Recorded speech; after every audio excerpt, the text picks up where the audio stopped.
I'm going to work on this color swatch study that I'm calling Primaries to Black. And no, this is not black. So maybe I should call it Primaries to Really Dark. But what it does is focus on understanding where one pigment color by itself maxes out at its strongest and darkest quality. And if at that point you want to continue on to make something darker, for example, if there's shadows or all sorts of reasons, it's really helpful to be able to transition to pretty much a black, a very dark, almost black version of that. So the yellow in particular is kind of tricky, and we'll see how that goes. But I'm just going to start off this first row with a bunch of watery quinacridone rose swatches. Nothing too exciting, but the more you do this and the quicker and fewer strokes you can have for any given shape, the better off you'll be.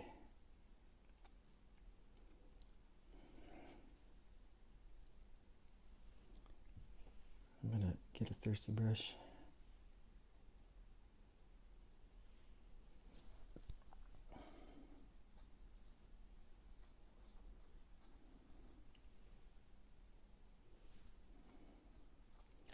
I introduced a little bit more water. I don't know if that's going to make a big deal or not.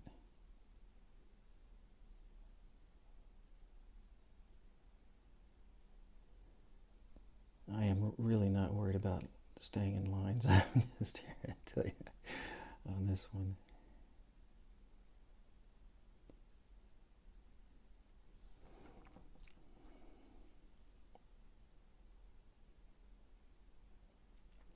It is kind of fun to get to the point where you can kind of do something that quickly. I got a lot of puddling color or paint. I'll get rid of some of that.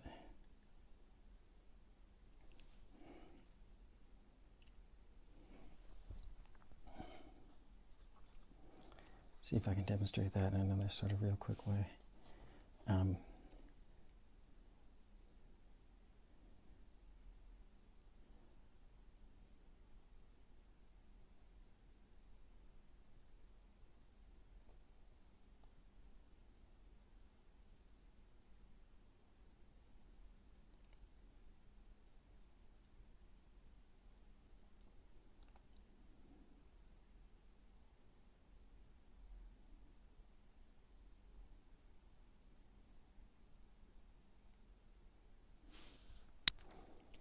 Maybe you can see what I'm talking about with flicking the brush at points. I think I'm sort of coaxing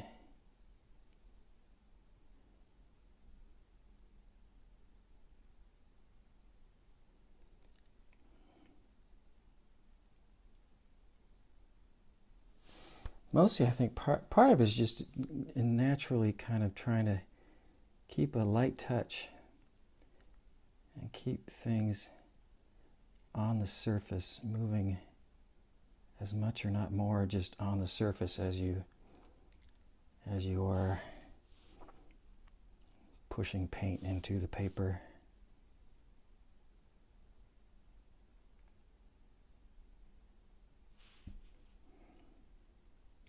There you have it, 5 perfect quinacridone rose swatches.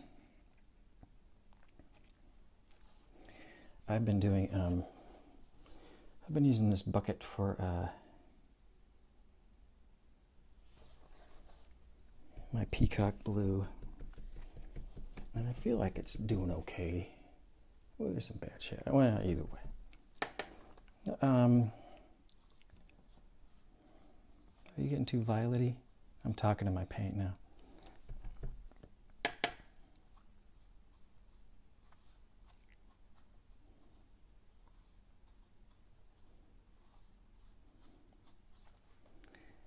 I'm gonna go for it here.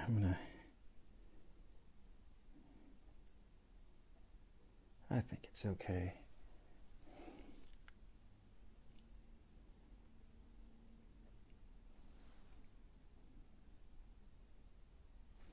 It's kind of a strange angle.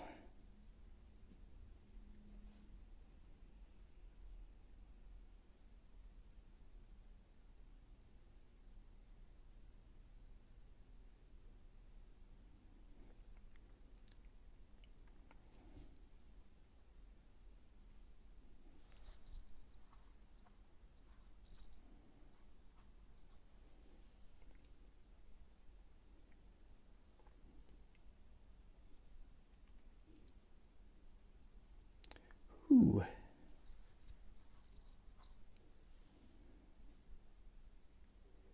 You know, I do feel like it's getting, it's not quite as phthalo blue as I would like it. This is a swatch sample, so it would be good to try to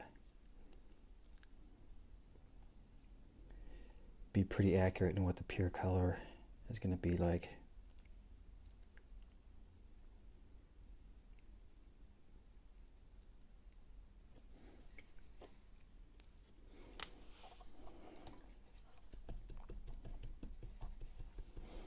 I'm going to do something interesting here. Well, I think it's interesting. Because I'm not sure if I've done this before or not. But before this one gets all the way dry, before either of them gets all the way dry, yeah, I can see some purplish color in there. I don't know if you can or not. I'm just going to introduce straight water to, I'm going to press and just lift out, try to lift out everything that's in here. But first I'm diluting it and trying to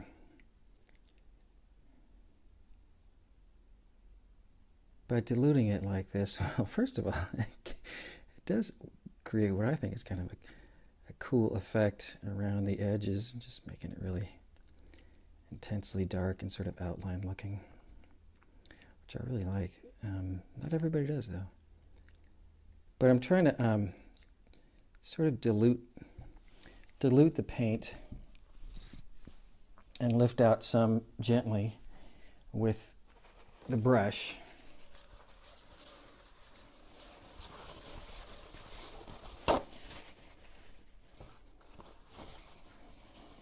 In general, if you're going to lift out paint, it's good to water it down. That can be kind of tricky if you get too much water in there. But I'm going to press, as I tell my students, that's kind of the closest thing you're ever going to get to undo. I want to make sure I don't press